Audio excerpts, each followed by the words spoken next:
All right. Good morning, everybody in our teacher tech groups and all over the place. I have the streaming in quite a few places. My name is Melody McAllister, and I have two beautiful, amazing, intelligent educator, speaker, authors in the house, Alice Keeler. And today we have a guest speaker, Holly Clark. She has a new book we're going to talk about. So excited for this. If you have questions and comments, please drop them and we'll answer and get to them. Even if you're not viewing this live, we can still get to those questions. So thank you so much for joining us. Thank you, Alice and Holly. Hey, thank you for having me. Woo. Yeah. And also, I just want to warn people who are watching, I'm in a very sunny place. I live in San Diego, and the sun is going to be creeping up. So soon it's going to be like this. So I have the same problem at my office, but or at my house, but I'm at my office. So it's just a very dark and dreary day here in Alaska. So I am jealous of your sun. Y'all are both in California, but not in the same place in California. Not for long. I'm heading to Kansas, so we'll see how that goes. Wow. All right.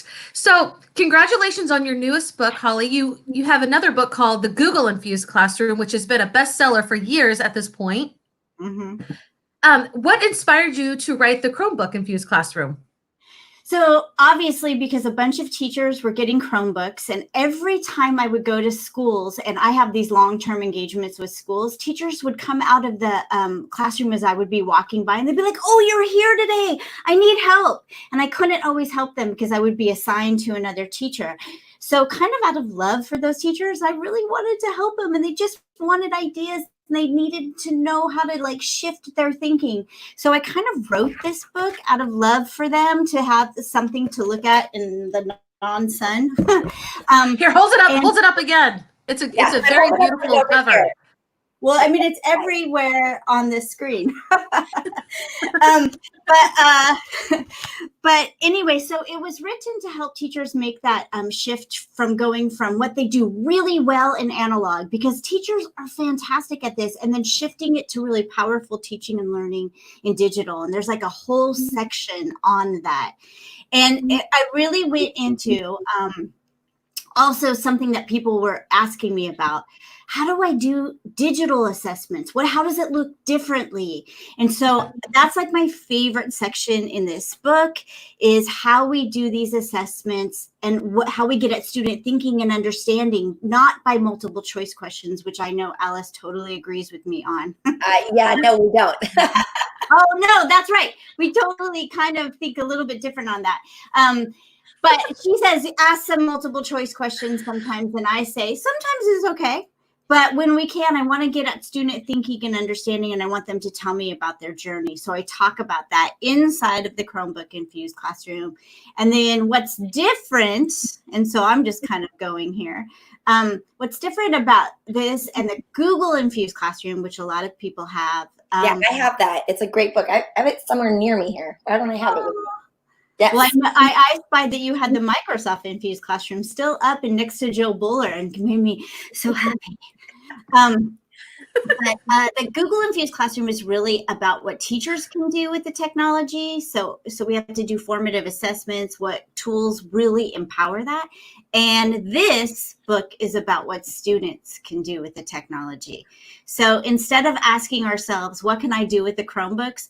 This book's going to push you to ask, what can the students do with the Chromebooks? And then at the end, it gives you these 20 tools that are really effective for empowering your journey in that way, but not telling you to use all 20. Say 5.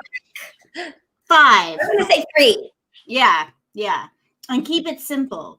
But some things work better for other people. So if I just put my favorite 3, which would be Flipgrid and Seesaw and things like that, it wouldn't work for every teacher. Like a math teacher, I just watched the other day GeoGebra on and I shared it to my Facebook group because that was a really good one. GeoGebra is a great product, and it works on Chromebooks. So Chromebook Infused Classroom, for those of you teaching math, since I'm a math teacher, this would be great for you as well.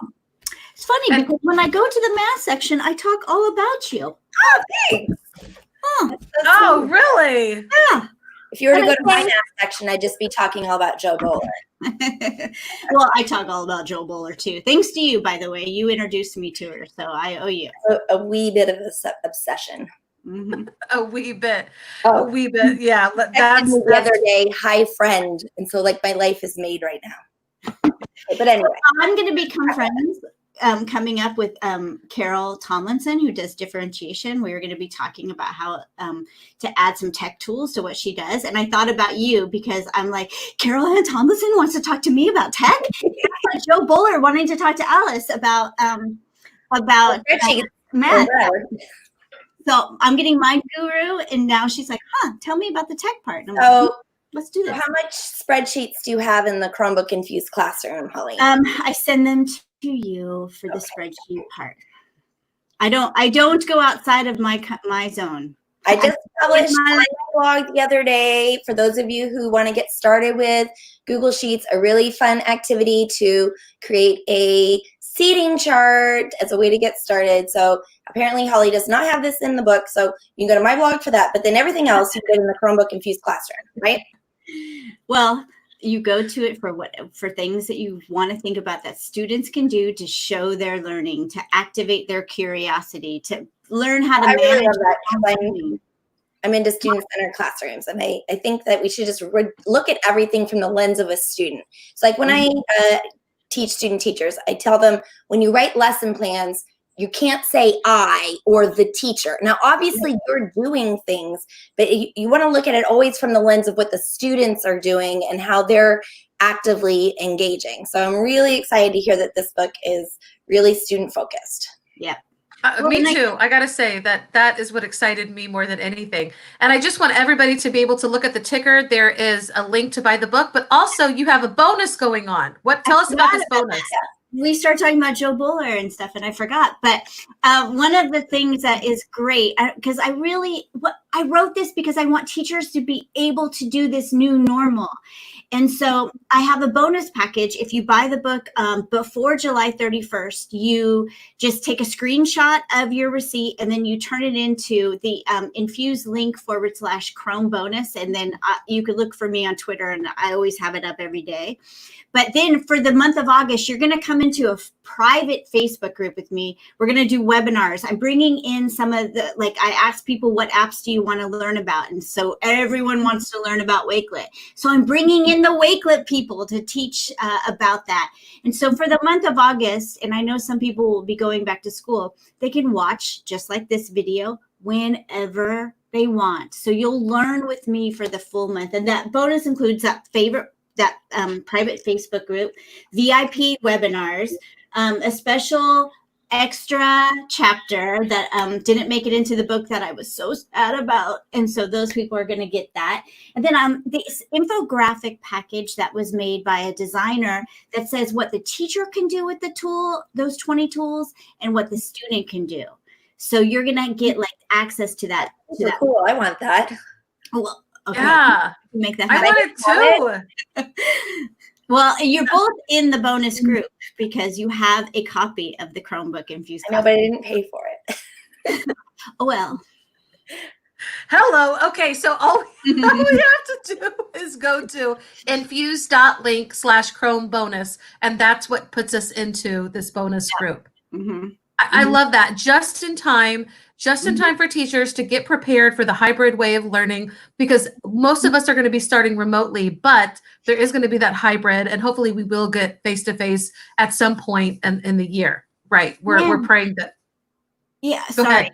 And as I'm letting people in right now, there's 300 people in it. There's over 1,000 people who have turned in the stuff, but I send them an email and I think it goes to their spam or something. But anyway, my point is some people that are in this group have said things like, I've been teaching with Chromebooks for 8 years. And I'm like, this is going to be amazing, because think of the depth of knowledge we're going to have to share with each other.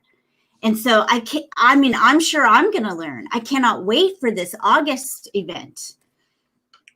It sounds super exciting. And I love that you are a learner too, because most of the time we're looking for you for answers, but you're still learning, as we all should be. That's a great example. Thank you. Well, I mean, as we're going into this fall season with a lot of changes, my number one recommendation is don't go it alone.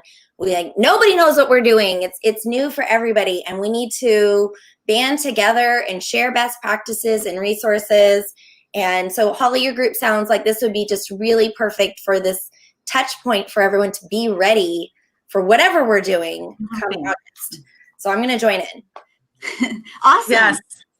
Me too. So if you're watching this, please feel free to share some questions or comments. We saw Ron and Uma. So glad. Thank you for the sweet comments that you put up. Ron says, I want, need, and must have this book. So thank you, Ron. I don't have my copy, but I want, need, and must have this book. Also, all my students are going to have Chromebooks this year. So that is so cool. Ask for ideas because she's got lots of good ones. Right. I love that we have a place that we can plug into and that we like, you guys are like the Google, like, hey, how about this? And then everybody in your community is able to answer and support it. That's what I love about your groups is just the support, the amount of teacher support with one another. It's awesome. It's like Google support for teachers with real people. I love it. And out of passion, both Alice and I, and you as well, this comes from just a love of education and kids and doing it right and doing right by the world and leaving this world having done something to help, you know? Definitely. I just want to say amen, sister, to that. Right now, I'm coding. Also, a drink of coffee. All right. So, we don't have to be on here super long. Are there any last words that you want to add to anybody in the community before we? Let me think. So I just want to think if I forgot anything about the book. Nope. It's student-centered. It helps you go from digital to analog. It's all about blended learning. And those lessons talks a lot about HyperDocs because I'm a big fan of HyperDocs and sends you on your way to become a HyperDoc aficionado. And no, I'm so excited, and I'm glad it's out in time to help. And the feedback so far has good timing, especially your community. Yeah. Yes. Yes. Can you drop how do people join your community if they're not in your community? Can I drop it in? Yes. I can actually make I can do it in the private, and then you can do it because they just allow me. But it's really easy. So I don't even have to say it. Go to Facebook and just type in Infused Classroom and then say that you saw this show, and I'll let you write in. You don't have to answer all the questions. Just be like, I know Alice and Melody, and I'll be like, oh. And I am putting that up. And something else that I really liked about your book, because I was looking it up, and so basically you don't have to read this from cover to cover. You can find the bits and pieces that work for you. And like I love NearPod, and I'm a NearPod person. I know, Alice, I know we differ in some things, and that's okay. But I love the interaction part of NearPod. And what I saw was you have a list of all these different technologies that are important to a lot of us teachers. And so that's a feature that I absolutely love about your book and excited to dig in deeper. Too, like when you look at NearPod, or here's Flipgrid, and I don't know if you'll be able to see. So that's where like it says, it gives you a playlist of how to get started with it. It says what the students can do, what the teacher can do, what apps really work well with it, the things you should be doing with it. And so that section is just kind of an overview that you can go and be like, oh yeah, kids can do this with it. And I'm a big not NearPod, I'm a big Pear Deck person, and I don't. You got it right there on the edge of your book. Yeah, and so NearPod's on there too. But yes, and but I know some people love NearPod, so I wanted to make sure that there was a tool for what you needed. Right. I'm looking at Alice. I love NearPod. Okay, that is wonderful. And so before we go, this is the link you want to join, because tell us one more time about this incredible bonus that we can be a part of for the month of August. Well, it's a VIP private Facebook group where it's me and these however many hundred people are going through, and every Wednesday we're going to do a book study and read. We're going to have webinars. We're going to bring in the app developers and talk to them about what this app can do. And so you're literally going to do a deep dive into this, and at your own pace. You can watch those videos whenever you want. So my point is, after August, you will be a Chromebook aficionado, or student-centered Chromebook aficionado. There we go. And that's the best takeaway from all of this, is that if you're looking for a student-centered class with your Chromebooks, I know that we felt like there were a lot of limitations. I know that I liked the iPads a lot more than the Chromebooks. I felt like we could do more with the iPads, but now it's not so. There's a ton of things that you can do with the Chromebook. And I love how this book will take you through it. And I am not like super tech savvy. I've told Alice this. She has to remind me to do a lot of things. That's why I like these kinds of books, that I feel safe to read them. It's at your own time.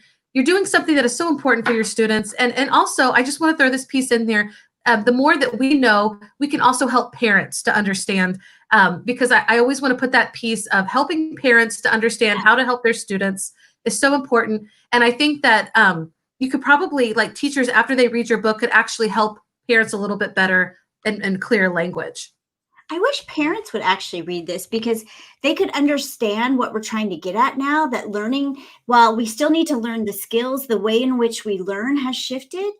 And I wish they would read something like this, or Alice's books, or people who are doing this. And I wish actually shows like the Today Show would have people on to talk about what learning needs to look like in 2020, because parents are still like fighting. Like, I took multiple choice tests, and I know we have a difference on this, but then my kids should too. And I mean, we need to help them see. Change is hard. It is hard. Yeah. You feel like, well, it was good for me, and it was, but the world is completely different. The world is not the same anymore. So what was good for you was great, but what's good for our kids coming up into the future, we got to be taking that look forward. And your book's going to help them do that. So we should all get this Chromebook Infused Classroom book. Well, Holly, I love that you said that. And I think that there's a lot of parents that actually would buy this if they knew that it was, like that they could learn and take something from this too. So I know that I will show this to the parents in my community, because I try to always advocate for parents. And I think more parents are coming up and saying, what can I do to help my kids? Because now that this, crisis teaching is over and they're going into a different kind of year, they're all over. What do I do to help my kids? Especially if they've chosen remote learning, and they're the official people, the keepers of that. So I love that you said that parents could read this and it would also help them. That's really awesome. Would. And we need to go probably, but one last thing is that it really starts off with our Gen Z students, who they are and their needs. And then that same chapter, it ends with when they graduate in 2030 and beyond, it's going to be a world filled with AI and things. And we need to create these kids who are empathetic and create things that AI can't do. And so knowing the dangers of what AI could do, yes, is that empathetic piece is what humans need to bring to it. Yep. And so that really helps, I think, would help parents, that those chapters. In fact, I should just get those 2 chapters in parent groups, because it would help them. I can help you with that. Just saying. I love parents. Like, I want to speak up for parents all over the place. So we'll talk more about that. Yeah. But yes, well, thank you so much. I'm just going to leave this link on, because I really hope that as many people are watching, that you will choose to be a part of this bonus group, because it is a great professional development at your own pace. But it also comes with a whole bunch of extras that are just going to help you have a terrific year. Congratulations again on your book, Holly, your newest book, because your books are great hits and they're very helpful. Thank you so much for joining us today. Thank you. Thanks, Holly. Thanks, Alice. Bye, everybody, and thank you for tuning in.